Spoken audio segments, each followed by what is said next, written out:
25 निहंग सिंह मस्जिद को चारों तरफ से घेर लेते हैं और मस्जिद के अंदर कोल से राम लिख देते हैं। वहीं लश्कर तैयबा के 5 आतंकी अटैक करने के लिए घुस जाते हैं। 500 मुस्लिम फॉलोअर्स को इकट्ठा करते हैं और हनुमानगढ़ी में हमला कर देते हैं। एक गाय की हत्या कर दी जाती है। अयोध्या के शाहजहांपुर विलेज में एक बंदर था, वो भी भगवा झंडा लेके गुंबद पे चढ़ गया था। राम लला हम आए हैं, मंदिर यहीं बनाएंगे। एक ही टाइम पे जब अजान होती थी उसी टाइम पे शंख बजता था। अगर मिट्टी भी पड़ी थी तो मिट्टी के ऊपर भी पुजारियों ने पूजा की, लेकिन पूजा को रोका नहीं। विवादित ढांचा को गिराने की पूरी प्लानिंग की गई और ऐसा इसलिए किया गया, उमा भारती ने अपने बाल कटवा लिए ताकि उनको पहचाना ना जा सके। पाकिस्तान क्या करता, वो अपने देश के अंदर 30 हिंदू मंदिर तोड़ देता। कांग्रेस जो थी वो दोनों ग्रुप को सपोर्ट करने के चक्कर में आंख बंद करके बैठी थी।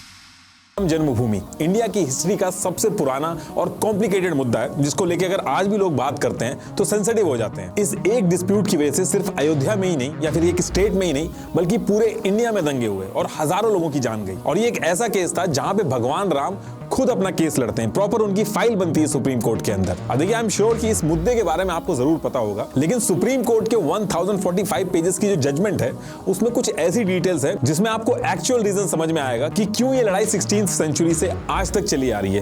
पूरा ये जो जजमेंट है ये मैंने पढ़ा है और इस पूरी वीडियो में आप मेरे मुंह से एक भी चीज ऐसी नहीं सुनोगे जो सुप्रीम कोर्ट का जो जजमेंट है उससे बाहर हो, या फिर गवर्नमेंट की रिपोर्ट्स, न्यूज या फिर आर्कियोलॉजिकल सर्वे की जो रिपोर्ट थी उससे बाहर हो। इस वीडियो को बनाने के पीछे का जो रीजन है वो बस यही है कि एक बार के लिए हम लोग अपने बायसेस को साइड में रख के फैक्ट के बेसिस में देखें कि आखिर ये सारी चीजें हुई क्यों, इनके पीछे रीजंस क्या थे।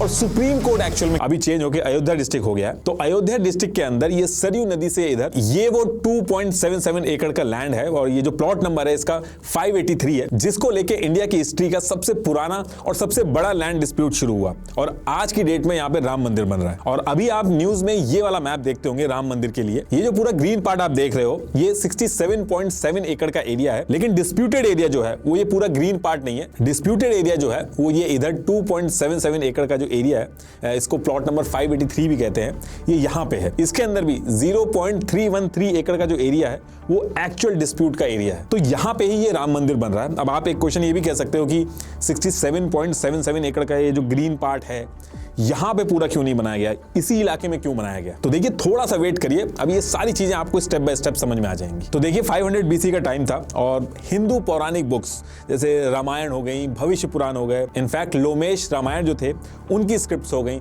इन सब की डिटेल्स को अगर जोड़ें तो जो अयोध्या था वो किंगडम ऑफ कौशला की कैपिटल थी। तो अब यहां से होता क्या है कि भगवान राम के बेटे महाराजा कुश जो थे वो अपने फादर भगवान राम के जन्म स्थान पे सबसे पहले अयोध्या में राम मंदिर बनवाते हैं और फिर इसके बाद पीढ़ी दर पीढ़ी इनके जो वंशज थे उन्होंने राज किया इस एरिया में। तो ऐसे कर करके इनकी पीढ़ी से 44 राजा आते हैं जिन्होंने इस एरिया में राज किया और जो आखिरी राजा थे वो थे बृहदबला, जिन्होंने अयोध्या पे राज किया। अब इन्हीं के टाइम पे महाभारत स्टार्ट होती है और महाभारत की लड़ाई में बृहदबला जो थे उनको अभिमन्यु मार देते हैं और जब इनकी डेथ हो जाती है तो इनकी डेथ के बाद अयोध्या और जो राम मंदिर था उसकी हालत बहुत खराब हो जाती है, टूटने जैसी हो जाती है। अब इसके बाद ईयर 57 AD में उज्जैन के जो सम्राट थे महाराजा विक्रमादित्य, ये शिकार के लिए अयोध्या पहुंचते हैं और जब ये अयोध्या पहुंचते हैं तो यहाँ पे संतों से मिलते हैं और जब इनको यहाँ की हिस्ट्री पता चलती है तो बहुत ज्यादा इंप्रेस हो जाते हैं। तो उसके बाद ये क्या करते हैं कि ये राम मंदिर और ये जो पूरा अयोध्या शहर था इसको दोबारा से बनवाते हैं। तो इनके टाइम पे राम मंदिर और पूरे अयोध्या का जो इंफ्रास्ट्रक्चर था वो बहुत ज्यादा डेवलप हुआ और इसके बारे में जो सुप्रीम कोर्ट का जजमेंट है उसके पेज नंबर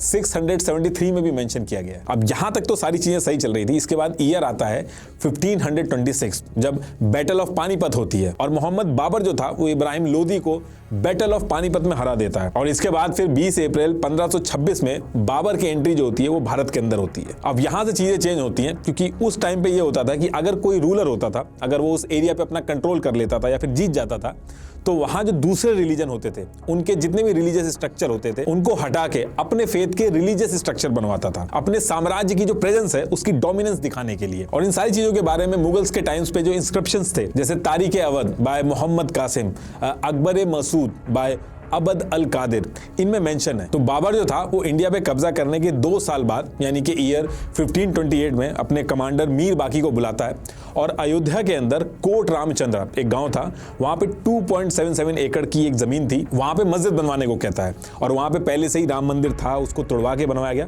उसके बारे में थोड़ा सा वेट करिए, अभी हम आगे डिस्कस करेंगे। तो फिर मस्जिद बन जाता है और मस्जिद का जो नाम था वो रखा जाता है बाबरी मस्जिद। ये जो बाबरी मस्जिद बनी थी ये कोट रामचंद्र फैजाबाद डिस्ट्रिक्ट, जिसको अब अयोध्या जवाहर डिस्ट्रिक्ट कहते हैं, उसकी सदर तहसील परगाना हवेली अवध में बनी थी। उस टाइम के जो पेंटर्स थे उन्होंने इस मस्जिद की पेंटिंग बनाई थी, रिवर से इस तरीके से दिखती थी वो। इस मस्जिद की जो लोकेशन है वो बहुत ही इंपॉर्टेंट है, उसी की वजह से सारा कुछ हुआ है। तो ये जो लोकेशन है इसको मैं मैप पे भी दिखा देता हूँ। ये मैप कोर्ट में यूज हुआ था। ये मैप में ये जो X, Y और Z लिखा है, ये यहाँ पे मस्जिद बनवाई गई थी। ये सीता रसोई और ये राम चबूतरा इसमें क्यों लिखा हुआ है, ये सब आएगा अभी आगे। अब जब ये बाबरी मस्जिद उस टाइम पे बनाई गई थी तो जो गांव के आसपास के जो लोकल लोग थे उन्होंने दबी आवाज में अपनी नाराजगी दिखाई थी कि ये रामलला की जन्मभूमि है, लेकिन उस टाइम पे कुछ हुआ नहीं था। अब देखिए क्या होता है कि जो मुगल्स थे वो पीढ़ी दर पीढ़ी रूल कर रहे थे इंडिया के अंदर, और ईयर 1857 तक मुगल्स का जो एरा था वो खत्म होने की कगार पे था। और इस टाइम पे एक चीज हुई थी जो इस केस के लिए बहुत इंपॉर्टेंट थी कि 7 अंग्रेज थे जो इंडिया के नॉर्दर्न और वेस्टर्न पार्ट में ट्रैवल करने आए थे, और वो अपने ट्रैवल नोट्स बनाते थे। उन ट्रैवल नोट्स में वो अयोध्या के बारे में लिखा करते थे, राम मंदिर और कैसे लोग वहां पे पूजा करते हैं, इन सारी चीजों के बारे में लिखते थे। विलियम फॉस्टर ने अपनी book early travels in India में इस बारे में मेंशन किया, और जजमेंट के भी पेज नंबर 663 में इसके बारे में आपको मिलेगा। ये वो 7 ट्रैवलर्स थे जिन्होंने अयोध्या में ट्रैवल करते टाइम कुछ नोट्स लिखे थे। ये कुछ स्टेटमेंट्स हैं, आप पॉज करके पढ़ लेना, जो ट्रैवल करते टाइम इन्होंने लिखी थी। इसमें जोसेफ टाइफन हेलर और विलियम फिंच का जो ट्रैवल नोट था वो बहुत ही इंपॉर्टेंट था। इसमें कई चीजें लिखी हुई थी कि पहले राम मंदिर था, कैसे वहां पे लोग इन्होंने पूजा करते हुए देखे, ये सारी चीजें उसमें मेंशन थी। ये उस पर्टिकुलर टाइम पे जोसेफ ने मैप बनाया था, और ये सारी चीजें मैं इसलिए बता रहा हूं क्योंकि ये आगे चल के सुप्रीम कोर्ट के जजमेंट में बहुत ही इंपॉर्टेंट रोल प्ले करती हैं और मंदिर की एग्जिस्टेंस के रिटर्न प्रूफ की तरह काम करती हैं। अब इधर मुगल्स जो थे वो इंडिया के अंदर वीक हो रहे थे, और इसी टाइम पे सवाई जयसिंह जो थे वो भी राम मंदिर को लेकर काफी परेशान थे, उनका भी बहुत लगाव था इस मंदिर से। तो जब मुगल्स वीक हुए और ब्रिटिशर्स का दौर शुरू हो रहा था, उस टाइम पे सवाई जयसिंह जो थे उन्होंने मस्जिद के जस्ट बाहर कुछ एरिया खरीदा और वहां पे एक राम चबूतरा बनवा दिया था, ताकि जो हिंदूज हैं वो अंदर तो जा नहीं सकते, एटलीस्ट बाहर से ही वहां पे पूजा कर सके। तो ये जो राम चबूतरा था इस पे हिंदू पूजा करते थे, जो मस्जिद थी उसके सेंट्रल डोम की तरफ मुंह करके। ये ओरिजिनल मैप है, इसमें XYZ ये जो एरिया है ये मस्जिद थी, और ये इधर ये राम चबूतरा, सीता रसोई, हनुमान द्वार, ये इस पूरे एरिया में हिंदू पूजा करने लगे थे। और अब आप ये सोच रहे होंगे कि ये जो NHOPJKL ये वाली जो लाइन है ये क्या है। ये बाउंड्री एक इंसिडेंट हुआ था, उसकी वजह से ब्रिटिशर्स ने मजबूरी में बनाई थी। अभी वो इंसिडेंट आएगा आगे। तो अब क्या होता है कि चबूतरा बनने के बाद एक ही जगह पे एक तरफ नमाज अदा हो रही थी और दूसरी तरफ भगवान राम की पूजा हो रही थी। अब इसके बाद मुगल्स जो थे उनका दौर खत्म हो चुका था और ब्रिटिशर्स आ चुके थे इंडिया के अंदर। तो जब ब्रिटिशर्स आए तो इंडिया का जो ग्रुप था वो राम मंदिर को लेकर अपनी बात उठाने लगा।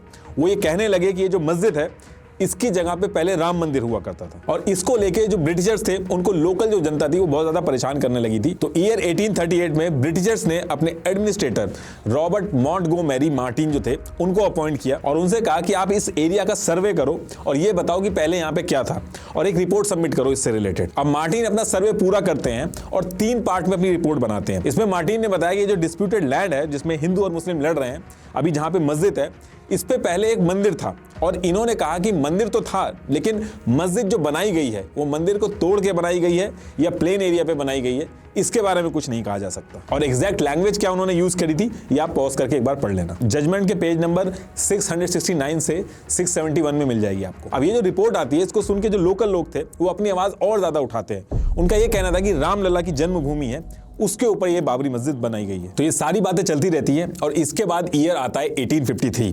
राम जन्मभूमि से थोड़ी दूर पे ही हनुमानगढ़ी थी जिसको बैरागी संत संभालते थे जो निर्मोही अखाड़ा से बिलोंग करते थे। तो मार्टिन की रिपोर्ट आने के बाद एक अनरेस्ट एरिया में इसके कुछ टाइम बाद हनुमानगढ़ी के जो साधु थे वो कहते हैं कि इस मस्जिद को राम मंदिर तोड़ के बनाया गया है, और इस मस्जिद वाले एरिया पे वो लोग कंट्रोल लेने जाते हैं, जिसकी वजह से लड़ाई हो जाती है, और ये पहली रिकॉर्डेड लड़ाई थी। इसकी वजह से हिंदू मुस्लिम टेंशन बढ़ जाती है और आने वाले 2 साल तक हिंदू और मुस्लिम के बीच में दंगे चलते हैं। अब इसके 2 साल बाद ईयर 1855 में एक सुन्नी क्लेरिक गुलाम हुसैन कहते हैं ये जो हनुमानगढ़ी है यहाँ पे पहले मस्जिद थी और ये मस्जिद तोड़ के मंदिर बनाया गया है, और वो करीब 500 मुस्लिम फॉलोअर्स को इकट्ठा करते हैं और हनुमानगढ़ी में हमला कर देते हैं। लेकिन वहां पे पहले से ही 8000 बैरागी संत जो थे वो पहुंचे हुए थे। काफी लड़ाई होती है और इसमें मुस्लिम पक्ष जो था उसको काफी नुकसान होता है और 75 मुस्लिम्स की जान चली जाती है। इसके बारे में सर्वपल्ली गोपाल की book anatomy of a confrontation उसमें इसके बारे में मेंशन है, और जजमेंट के पेज नंबर 675 में भी इसके बारे में मेंशन है। तो इन दंगों की वजह से काफी अनरेस्ट हो गया था और ब्रिटिशर्स जो थे वो भी इन सारी चीजों से बहुत परेशान हो गए थे। तो उन्होंने क्या किया कि ये जो विवादित लैंड था इसको हिंदू और मुस्लिम्स के बीच में बांट दिया। अब ब्रिटिशर्स को ऐसा लग रहा था कि इससे चीजें कंट्रोल में आ जाएंगी, लेकिन ऐसा होता नहीं है। तो ईयर 1857 में ब्रिटिशर्स क्या करते हैं कि ये जो विवादित एरिया था इसको डिवाइड करने के लिए ग्रिल और ब्रिक्स का यूज करके 6 से 7 फीट की एक वॉल बना देते हैं। ये जो मैप के अंदर NHOPJKL वाली लाइन आप देख रहे हैं ये वॉल ब्रिटिशर्स ने बनाई थी। अब इसके बाद आउटर पोर्शन जो था उसमें हिंदू पूजा करने लगे थे और इनर पोर्शन जो था उसमें मुस्लिम जो थे वो नमाज पढ़ने लगे थे। इस डिवीजन से कोई खुश नहीं था, ना तो हिंदू खुश थे ना मुस्लिम, लेकिन उस टाइम पे लोगों को ब्रिटिशर्स की माननी पड़ती थी तो वो लोग मान के ऐसा करते हैं। अब इसके बाद डेट आती है 28 नवंबर 1858। इस दिन क्या होता है कि पंजाब के रहने वाले महंत निहंग सिंह फकीर अपने साथ 25 और निहंग सिंह को लेके डिस्प्यूटेड लैंड यानी राम जन्मभूमि पे पहुंचते हैं। वहां पहुंच के डायरेक्ट मस्जिद में जाते हैं और मस्जिद के अंदर ही हवन और पूजा करने लगते हैं। और जब ये पूजा कर रहे होते हैं 25 निहंग सिंह मस्जिद को चारों तरफ से घेर लेते हैं और मस्जिद के अंदर कोल से राम लिख देते हैं और गुरु नानक जी की भी पूजा करते हैं। और जो राम चबूतरा था उसकी हाइट बढ़ा देते हैं, वहां पे भगवान राम की फोटो लगा देते हैं और हवन और पूजा करने के लिए एरिया बढ़ा देते हैं। ये चीज मस्जिद के जो मुअज्जिन थे सैयद मोहम्मद खातिब उस एरिया के थानेदार शीतल दुबे को एक रिटन कंप्लेन करके बताते हैं कि ये सारी चीजें चल रही हैं। ये उस कंप्लेन की ओरिजिनल कॉपी है, एग्जैक्ट ये एप्लीकेशन लिखी गई थी। इसके बाद जो अथॉरिटी होती है वो वहां पे पहुंचती है, निहंग सिंह जो थे उनको वहां से बाहर निकाल देती है, बीच बचाव करती है। लेकिन जो कन्फ्लिक्ट था वो रुकने का नाम ही नहीं ले रहा था। एक ही टाइम पे जब अजान होती थी उसी टाइम पे शंख बजता था, जिससे डे बाय डे टेंशन बढ़ती जा रही थी और back to back complaints file होनी थी दोनों तरफ से। इसके बाद ईयर आता है 1877। इसमें हिंदू कहते हैं कि जो आउटर पोर्शन है ये तो हमारा है, हम चाहते हैं कि जो सिंह द्वार है इसको खोल दिया जाए। अभी जो एक तरफ से एंट्री होती है इसकी वजह से दिक्कत होती है, तो दो तरफ से एंट्री होगी। तो अथॉरिटी जो थी वो ये बात मान जाती है। तो अब ये जो विवादित एरिया है यहाँ की जो एंट्री है वो दो तरफ से होने लगी। अब इसके 6 साल तक चीजें कंट्रोल में रहती हैं। लेकिन इसके बाद ईयर आता है 1983।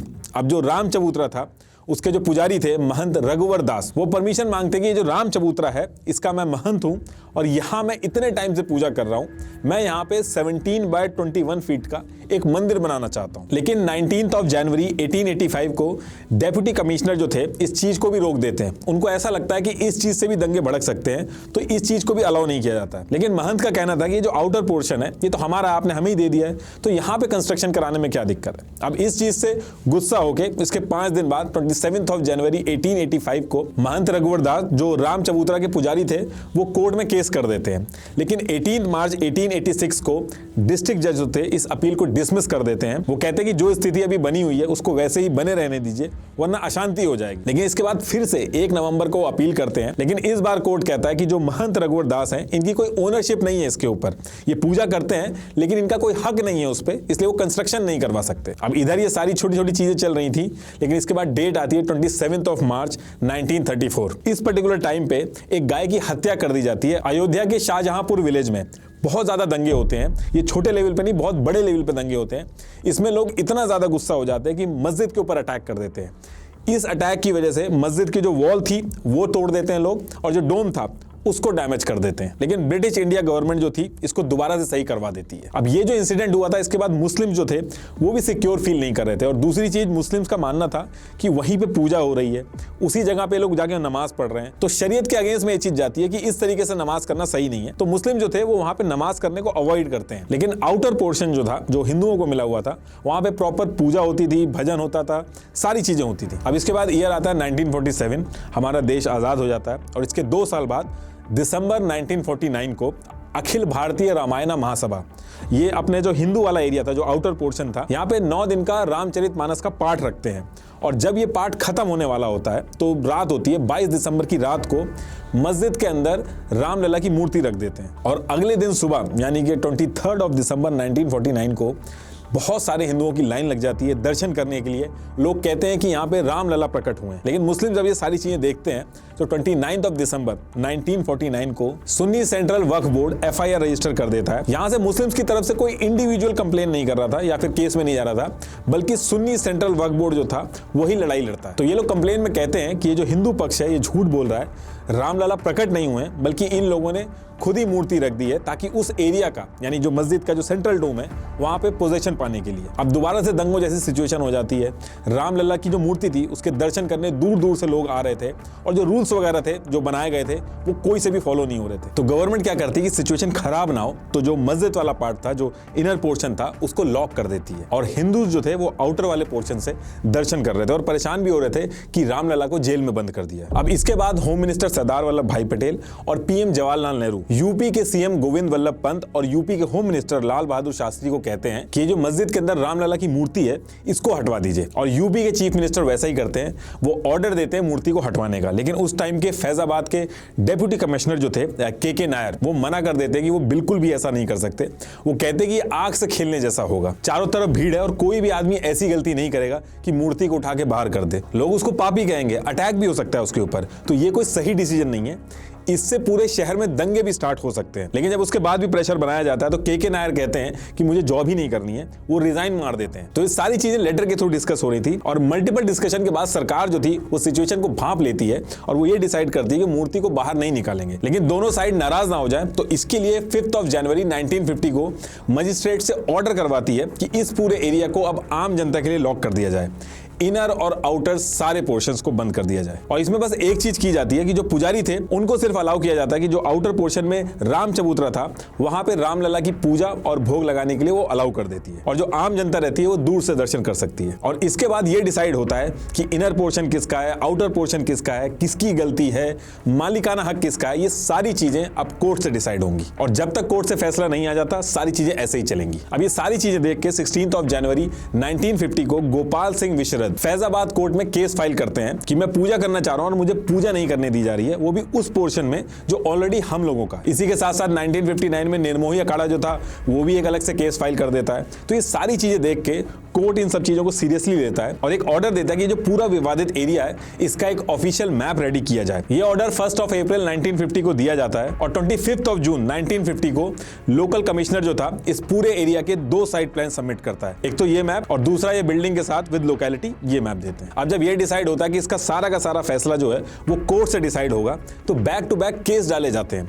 हिंदू पक्ष कहता है कि हमें अंदर जाके रामलला की पूजा करने दी जाए, और मुस्लिम पक्ष जो था वो ये कहता है कि जो मूर्ति है इसको मस्जिद से बाहर निकाला जाए। कोर्ट के अंदर ये जो मस्जिद वाला एरिया था उसको विवादित ढांचा बोला गया और जो बाकी पूरा का पूरा लैंड था उसको विवादित एरिया बोला गया। मुस्लिम्स की तरफ से सुन्नी वक्फ बोर्ड जो था वो केस लड़ रहा था। उनका कहना था कि ये जो मस्जिद है ये बाबर ने बनाई थी, बाबर एक सुन्नी था और उस हिसाब से जो जमीन है वो सुन्नी सेंट्रल वक्फ बोर्ड को बिलोंग करती है। अभी जितने भी लोग केसेस कर रहे थे ये सारे केसेस इकट्ठे करके हाई कोर्ट में एक साथ ट्रांसफर कर दिए जाते हैं। लेकिन डिले बहुत हो रहा था इस पूरे प्रोसेस में, क्योंकि फैसला आना ही अपने आप में हार्मोनी खराब कर देता था पूरे शहर की। अब जो हिंदू संगठन थे जैसे वीएचपी, आरएसएस, वो इन सारी चीजों से खुश नहीं थे। उनको लगा कि ऐसे तो कभी जमीन मिलेगी ही नहीं, तो ये लोग इसके लिए अलग अलग टीम बना के काम स्टार्ट कर देते हैं। अब इसी बीच में ईयर 1980 में जो जनता पार्टी थी वो डिसॉल्व होके एक नई पार्टी बनती है जिसका नाम था बीजेपी। अब इसके बाद अप्रैल 1984 में वीएचपी एक कैंपेन स्टार्ट करती है ताकि ऑल ओवर इंडिया से ये राम मंदिर बनाने की जो मुहिम है ये बहुत तेज हो जाए। तो वीएचपी जो थी वो इंडिया के अंदर अलग अलग हिस्सों में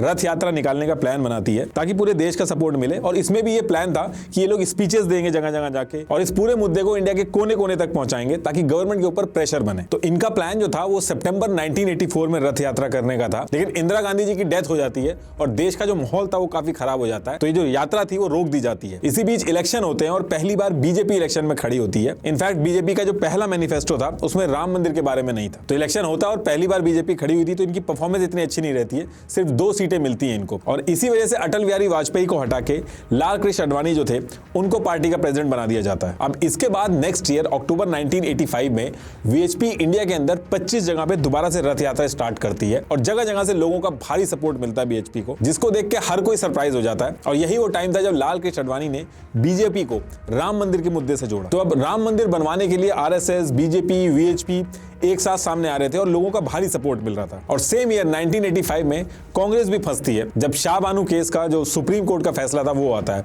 उस फैसले से कई सारे मुस्लिम ग्रुप्स जो थे वो बहुत गुस्से में थे। ये गुस्सा इतना ज्यादा था कि प्राइम मिनिस्टर राजीव गांधी जो थे वो संभाल नहीं पा रहे थे इसको। तो उन्होंने क्या किया कि एक कानून बना के सुप्रीम कोर्ट का जो फैसला था शाहबानू केस के लिए उसको पलट दिया था। अब जैसे ये हुआ तो राजीव गांधी के ऊपर एलिगेशन लगे कि ये मुस्लिम अपीसमेंट की पॉलिटिक्स कर रहे हैं। पूरा जो हिंदू बेल्ट था अब उसमें बीजेपी और वीएचपी की बातें ज्यादा हो रही थी। इसके साथ साथ 25 जनवरी 1986 को लॉयर उमेश चंद पांडे जो थे इन्होंने अपील कर दी थी कि रामलला की जो पूजा करने के लिए हिंदुओं के ऊपर रिस्ट्रिक्शन लगी है उसको हटा दिया जाए। तो इसको लेके लोगों में भी बहुत हल्ला होने लगता है, गवर्नमेंट भी प्रेशर में आती है। तो ये सारी चीजें जो हो रही थी इसी बीच में अचानक से हाई कोर्ट के जज ऑर्डर दे देते हैं कि हिंदुओं के दर्शन के लिए रामलला के जो गेट है उसको खोल दिया जाए। अब ये जो फैसला है ये तो बहुत नॉर्मल है, लेकिन इस फैसले को लेके बहुत ज्यादा हल्ला होने लगता है क्योंकि जिस तरीके से इसको लागू किया गया था राजीव गांधी के ऊपर सवाल उठने लगे थे कि आने वाले इलेक्शन में हिंदू वोट बैंक को दोबारा से अपनी तरफ करने के लिए यह कदम उठाया गया, क्योंकि जैसे ही हाई कोर्ट से ऑर्डर आया था उसी के 40 मिनट के अंदर ये ताला खोल दिया गया था। और ये जो ताला खोला गया था, इस पूरे प्रोसेस को लाइव टीवी पे टेलीकास्ट कराया गया था। इनफैक्ट गवर्नमेंट ने कोर्ट को अश्योर किया था कि अगर ताला खोला जाता है तो कोई लॉ एंड ऑर्डर की प्रॉब्लम नहीं होगी, जबकि जब ताला लगाया गया था तो यही हवाला दिया गया था कि लॉ एंड ऑर्डर की प्रॉब्लम हो जाएगी, इसलिए ताला लगाना जरूरी है। लेकिन इस पर्टिकुलर टाइम पे बातें चेंज हो गई थी। इस पूरे केस के अंदर जो जल्दबाजी हुई, उससे जो इनकी इंटेंशन थी उसके ऊपर डाउट आया, क्योंकि एक नॉर्मल कोर्ट प्रोसीजर की तरह नहीं चल रहा था। राजीव गांधी पे ब्लेम आया कि उन्होंने ये शाहबानो केस के डैमेज कंट्रोल करने के लिए और हिंदू अपीजमेंट के लिए किया है। तो इससे जो राजीव गांधी थे वो दोनों तरफ से फंसे थे। और जब ताला खोला जाता है तो उसके बाद जो हिंदू ग्रुप्स थे वो फिर से राम मंदिर को बनाने की मांग को तेज कर देते हैं। और ये सारी चीजें देख के मुस्लिम्स ने भी बाबरी मॉस्क एक्शन कमेटी बनाई, जिसका काम इस मामले से डील करने की प्लानिंग बना के आगे बढ़ने का था, क्योंकि इस मुद्दे ने पूरी तरीके से पॉलिटिकल एंगल ले लिया था। लेकिन बाबरी मॉस्क एक्शन कमेटी जो थी वो कोई कोर्ट में जाके प्रेजेंट नहीं होती थी। मुस्लिम्स की तरफ से कोर्ट में सुन्नी वक्फ बोर्ड जो था वही एक पार्टी थी, वहीं अपोजिट पार्टी थी निर्मोही अखाड़ा जो राम चबूतरे के ऊपर पुजारी पूजा करते थे, और तीसरी पार्टी 1989 में खुद रामलला बनते हैं। एक्चुअली इंडिया में लॉ है कि अगर मंदिर वगैरह का कोई इशू होता है तो उसमें देवी देवता जो होते हैं वो भी केस लड़ सकते हैं अपने हक के लिए, और सारी कागजी कार्रवाई वगैरह जो होती है वो उनके बिहाफ पे उनका कोई भक्त कर सकता है। तो ईयर 1989 में देवकी नंदन अग्रवाल जो कि फॉर्मर जज भी थे और वीएचपी के लीडर भी थे, वो रामलला की तरफ से सारा डॉक्यूमेंटेशन वगैरह करते हैं, और इनकी डेथ के बाद त्रिलोकीनाथ पांडे केस लड़ते हैं। तो कहने का मतलब यह है कि इसको लेके केसेस तो बहुत फाइल हुए, लेकिन मेन जो पार्टी थी वो तीन थी, सुन्नी वक्फ बोर्ड, निर्मोही अखाड़ा और रामलला खुद, जिनका नाम कोर्ट में रामलला विराजमान के नाम से लिया जाएगा। अब ताला खुलने के बाद ईयर 1989 फरवरी में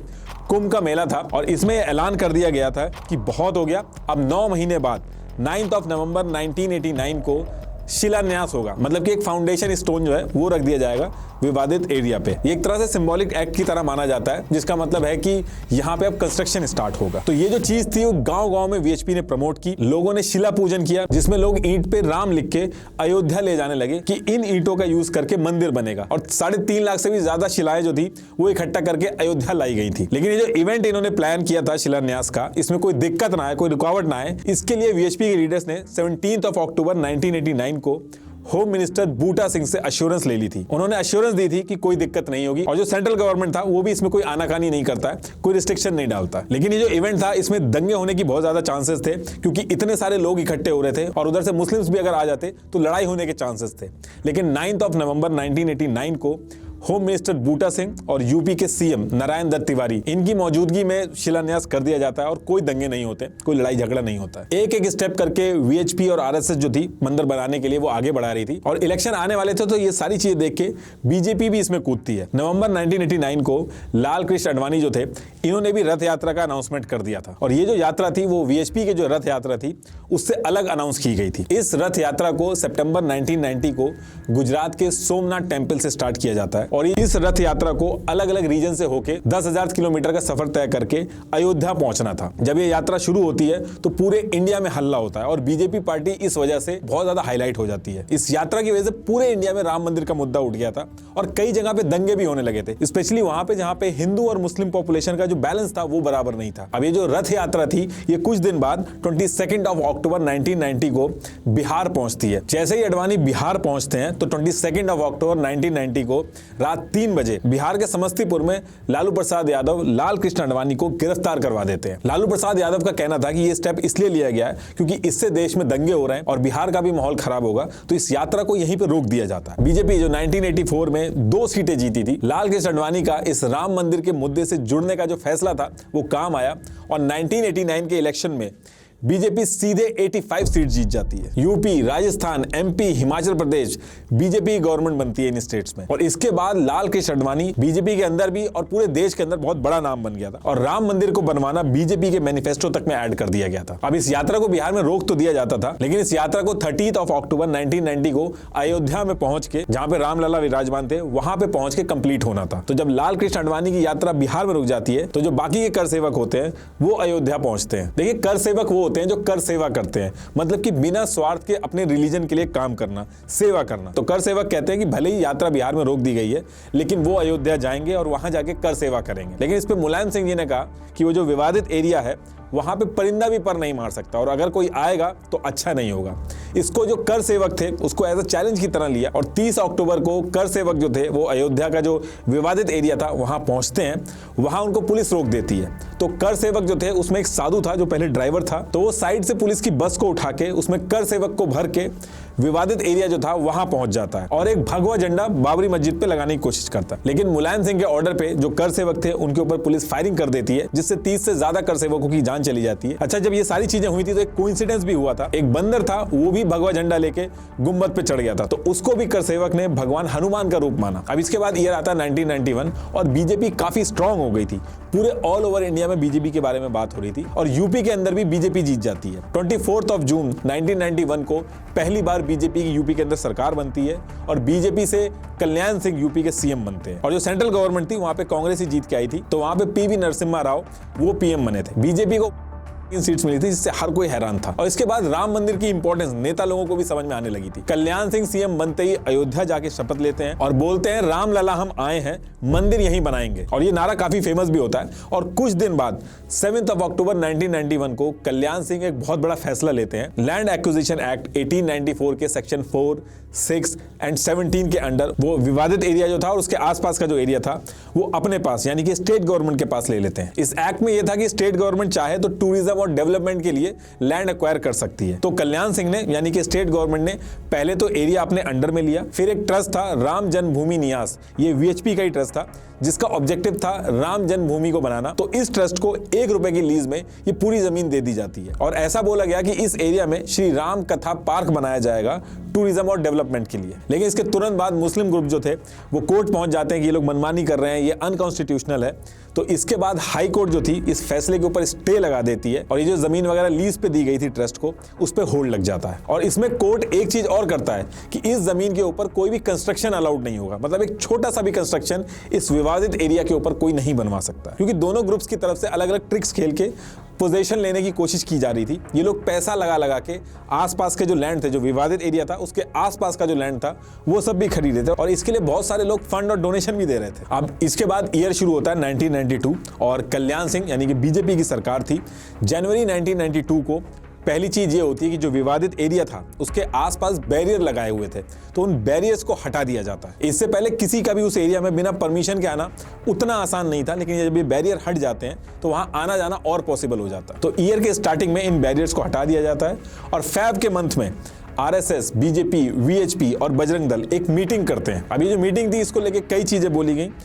फॉर्मर इंटेलिजेंस ब्यूरो के जो हेड थे मलॉय कृष्णधर, इन्होंने क्लेम किया कि इस मीटिंग में 6 दिसंबर 1992 यानी कि कुछ महीने बाद विवादित ढांचा को गिराने की पूरी प्लानिंग की गई और ऐसा इसलिए किया गया ताकि कोर्ट में केस स्ट्रांग हो, क्योंकि अगर उस जमीन पे मस्जिद रहेगी तो जो कोर्ट है वो इनके हक में फैसला नहीं दे पाएगा। तो ये जो आईबी ऑफिसर थे मलॉय कृष्णधर, इन्होंने क्लेम किया कि इनकी सिक्योरिटी लगी हुई थी। इन्होंने मीटिंग की रिकॉर्डिंग भी की और अपने सीनियर को भी दी, लेकिन कुछ उससे हुआ नहीं। इसमें मलॉय धर ने कांग्रेस के जो नरसिम्हा राव थे उनको भी ब्लेम किया कि कांग्रेस जो थी वो दोनों ग्रुप को सपोर्ट करने के चक्कर में आंख बंद करके बैठी थी। ये सारे जो एलिगेशन इन्होंने लगाए हैं इनकी book open secrets India's intelligence इसमें है। इसके बाद चीजें जो थी वो बहुत ज्यादा इंटेंस होती जाती हैं। 24 मार्च 1992 को कल्याण सिंह यूपी के सीएम बिना डरे पब्लिक स्टेटमेंट देते हैं कि चाहे गवर्नमेंट रहे या ना रहे राम मंदिर बनना चाहिए। अब इस पूरे सिनेरियो में दिक्कत ये थी कि जो हिंदू ग्रुप्स थे उनका कहना था कि ये जो एरिया है उसमें वहां पे उनको कंस्ट्रक्शन करके पूजा तो करने दी जाए, लेकिन कोर्ट से ऑर्डर ही नहीं थे, वहां पे कंस्ट्रक्शन ही नहीं हो सकता था। 7 जुलाई 1992 को पहली बार पब्लिकली लोगों तक वीएचपी ने अपनी बात पहुंचाई और इनडायरेक्टली कहा कि अगर कंस्ट्रक्शन नहीं किया जा सकता तो विवादित ढांचा गिराया तो जा सकता है, उस पर तो कोर्ट ने कुछ नहीं कहा। ये सब सुन के अयोध्या और पूरे इंडिया में एक टेंशन सी बढ़ गई थी, क्योंकि किसी को पता नहीं था कि क्या हो जाएगा। 24 सितंबर 1992 को वीएचपी कहती है कि ये ऐसे ही नहीं चलता रहेगा, आपके पास 3 महीने का टाइम है, गवर्नमेंट कुछ भी करके हमें कंस्ट्रक्शन करने दे, और अगर नहीं करने दिया गया तो हम वेट नहीं करेंगे, हम आगे नेक्स्ट स्टेप लेंगे। अब ये 3 महीने भी निकल जाते हैं, गवर्नमेंट कोई कार्रवाई नहीं करती है, जो नेगोशिएशन चल रहे थे वो भी कोलैप्स हो जाते हैं। तो 30 अक्टूबर को धर्म संसद की मीटिंग होती है दिल्ली के अंदर। धर्म संसद में अलग अलग हिंदू ऑर्गेनाइजेशन स्ट्रेटेजी बनाती थी राम मंदिर को बनाने के लिए। इस मीटिंग में डिसाइड हुआ कि 6 दिसंबर 1992 को कर सेवा की जाएगी अयोध्या के अंदर। अब कर सेवा की जाएगी वहां पे, इसका मतलब यह था कि वहां जाके राम चबूतरा से थोड़ी दूर पर एक एक मुट्ठी मिट्टी लेके जाएंगे और भजन और कीर्तन कीर्तन होगा। लेकिन कई सारे लोगों को यह डर था कि वहां पे जाके ये जो विवादित ढांचा है उसको गिराने की प्लानिंग हो रही है। और इस मीटिंग के बाद पूरे देश में एक टेंशन का माहौल था कि 6 दिसंबर 1992 को क्या होगा। फिर आगे चल के जो कर सेवा का प्रोग्राम था इसको रोकने की बात की गई, तो कल्याण सिंह यूपी के सीएम ने सुप्रीम कोर्ट में एप्लीकेशन दी और यूपी विधानसभा में गारंटी ली कि खाली कर सेवा होगी और मस्जिद को कुछ नहीं होगा। और उन्होंने ये भी चीज ऐड करी कि ऐसे टाइम पे अगर हम कर सेवा को रोकेंगे तो दंगे और उल्टा भड़क जाएंगे। अब ये सारी चीजें करने के बाद कल्याण सिंह ने क्या किया, उन्होंने राइटिंग में सिक्योरिटी को बोला कि किसी भी सिचुएशन में कर सेवक के ऊपर गोली नहीं चलनी चाहिए। प्रकाश सिंह जो डीजीपी थे उन्होंने कहा कि यूपी गवर्नमेंट ऐसे ऑफिसर्स लगा रही थी मंदिर के आसपास जो उनके हिसाब से चले। 1 दिसंबर 1992 से ही पूरे देश से कर सेवक अयोध्या पहुंचने लगे थे। 1.5 लाख से भी ज्यादा कर सेवक पहुंच गए थे और पूरी अयोध्या जो थी वो एक छावनी की तरह बदल गई थी। और एक दिन पहले यानी कि 5 दिसंबर 1992 को जो भीड़ थी, स्टेज वगैरह बना दिया गया था, उसमें नेता लोग आके भाषण दे रहे थे, जिसमें अटल बिहारी वाजपेयी और लाल कृष्ण आडवाणी जो थे उन्होंने भाषण में कहा कि विवादित एरिया पे कंस्ट्रक्शन नहीं किया जा सकता, लेकिन वहां पे बैठने के लिए उसको समतल तो किया जा सकता है। ऐसे ही लाल कृष्ण आडवाणी भी बोलते हैं कि बलिदान देना होगा, सरकार की कुर्बानी अगर देनी पड़ेगी तो वो भी देंगे।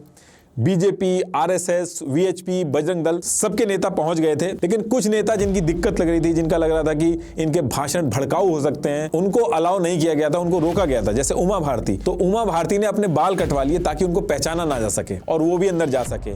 ये प्लान उनका सक्सेसफुल हुआ क्योंकि सच में सिक्योरिटी को शुरू में पता नहीं चल पाता है और वो पंडाल में पहुंच जाती है। अब डेट आती है 6 दिसंबर 1992 की। एक तरफ साइड में जो पंडाल लगे हुए थे, स्टेज लगे हुए थे, वहां पे नेताओं के भाषण चल रहे थे। कर सेवक भी जो थे वो चुपचाप अपना भजन कीर्तन कर रहे थे। लेकिन जैसे ही 11:30 बजते हैं तो जितने भी कर सेवक थे वो विवादित ढांचा जो था उसकी तरफ पहुंचने लगते हैं। फिर 1:55 होते होते पता चलता है कि जो विवादित ढांचा था उसका एक पार्ट गिरा दिया जाता है। फिर 3:30 होते होते दूसरा पार्ट गिरा दिया जाता है और फिर 4:49 PM पे एक ह्यूमन चेन बना के लकड़ी का एक पोल लिया और उससे विवादित ढांचा को गिरा दिया और रामलला की मूर्ति, लक्ष्मण जी की मूर्ति और हनुमान जी की जो मूर्ति थी वो गर्भगृह जो था वहां पे रख दी और टेंट से मंदिर बना दिया। अब इसके थोड़ी देर बाद करीब 6 बजे यूपी के अंदर प्रेसिडेंट रूल लगा दिया जाता है और 6:15 पे यूपी के सीएम जिन्होंने गारंटी ली थी कि ऐसा कुछ नहीं करेंगे वो रिजाइन कर देते हैं और जो लोकल पुलिस थी वो खुद FIR करती है। 2 FIR की जाती हैं, एक लीडर के खिलाफ और एक जो एक पूरी क्रिमिनल एक्टिविटी हुई थी उसके खिलाफ। अब ये इंसिडेंट तो हो जाता है,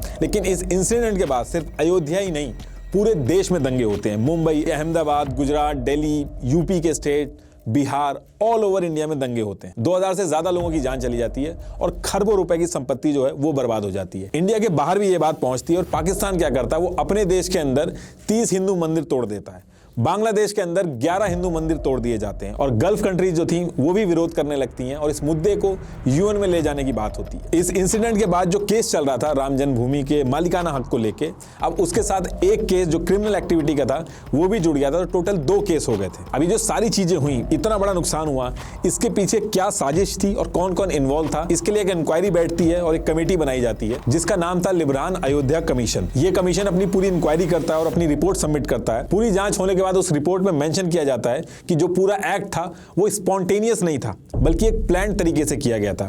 इसमें कई सारे VHP और BJP के लीडर का नाम था, कई सारे कर सेवक थे उनका नाम था। लेकिन 2020 आते आते स्पेशल CBI कोर्ट ने कहा कि ये प्री प्लान नहीं था और लीडर्स को छोड़ दिया जाता है। इस इंसिडेंट के बाद RSS और VHP पे बैन भी लगता है और BJP भी जिन जिन स्टेट्स में सरकार बनाई थी उसने उसको डिसमिस कर दिया जाता है और फिर आगे चल के जो बैन था वो हट जाता है। अब 6 दिसंबर 1992 में जो ये सारी चीजें हुई थी इसको लेके पूरे इंडिया में एक अनरेस्ट था और अब सेंट्रल गवर्नमेंट हरकत में आती है और इसके अगले महीने 25 जनवरी 1993 को एक एक्ट लेके आती है, अयोध्या एक्ट ऑफ 1993। इसमें क्या होता है कि ये पूरा एरिया आप देख रहे हो 67.7 एकड़, इसमें से ये 2.77 एकड़ डिस्प्यूटेड लैंड जो होता है, इस 2.77 एकड़ में भी 0.313 एकड़ जो है वो एक्चुअल डिस्प्यूटेड एरिया माना जाता है जहां पे मूर्ति रखी गई थी। तो इस 2.77 एकड़ के एरिया को छोड़ के बाकी का एरिया सेंट्रल गवर्नमेंट ने अपने अंडर में ले लिया और जब ये एरिया अपने अंडर में लिया तो इसमें दुकानें, कमर्शियल प्रॉपर्टीज, ये सारे घर वगैरह जो थे, जैसे अतिक्रमण होता है जब हाईवे वगैरह पास होता है तो उनको गवर्नमेंट रेट के जो पैसे दे दिए जाते हैं, ठीक वैसे ही किया गया। तो ये जो जगह थी पूरी तरीके से खाली करा दी गई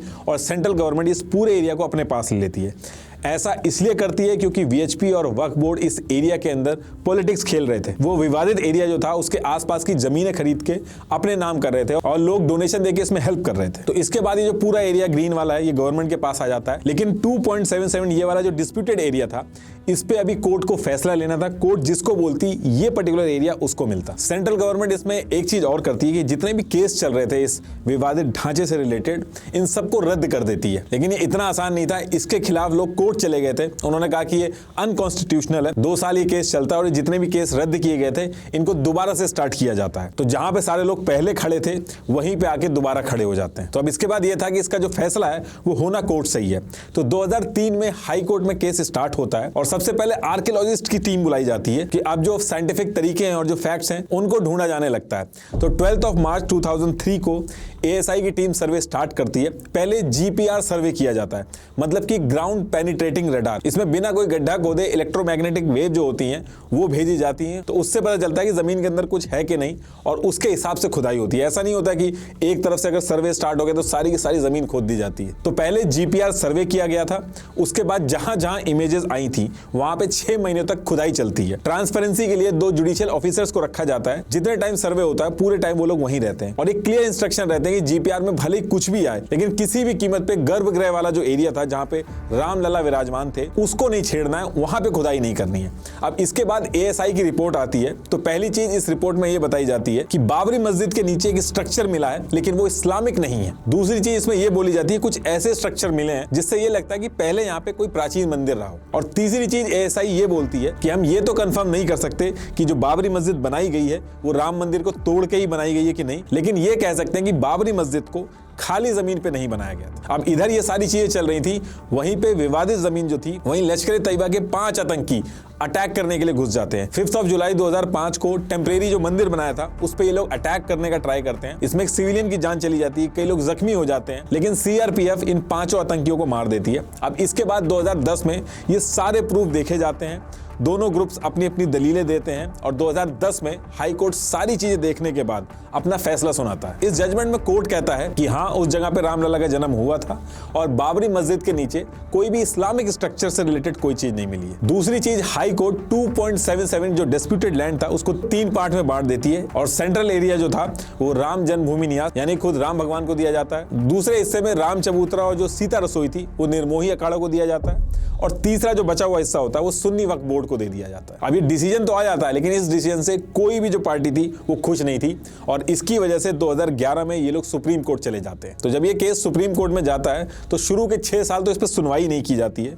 फिर अगस्त 2017 में सुप्रीम कोर्ट में सुनवाई स्टार्ट होती है जिसको ये 5 जज देखते हैं। सबसे पहली चीज, सुप्रीम कोर्ट ये कहता है कि ये जो हाई कोर्ट का फैसला ये सही नहीं है, तो वो इस पे स्टे लगा देता है और फिर सुप्रीम कोर्ट सारी चीजें देख के अपना फैसला सुनाता है। सुप्रीम कोर्ट का फैसला 4 चीजों पे बेस्ड था। पहला, ASI की रिपोर्ट। सुप्रीम कोर्ट ने ASI की रिपोर्ट मानी जिसमें यह निकल के आया था कि मस्जिद से पहले वहां पे नॉन इस्लामिक ढांचा था। तो इससे सुन्नी वक्फ बोर्ड का जो मेन क्लेम था कि मस्जिद खाली जमीन पे बनाई गई थी वो वीक हो गया था। दूसरा था इंग्लिश ट्रैवलर्स, जो शुरू में हमने डिस्कस किए थे कि अंग्रेज आए थे तो उन्होंने ट्रैवल नोट्स बनाए थे जो कि कोर्ट के अंदर एक रिटन प्रूफ की तरह उन्होंने काम किया, जिसमें किस तरीके से पूजा होती थी, राम के बारे में क्या क्या बात हुई थी, वो सारी चीजें थी। तीसरा था एडवर्स पोजेशन।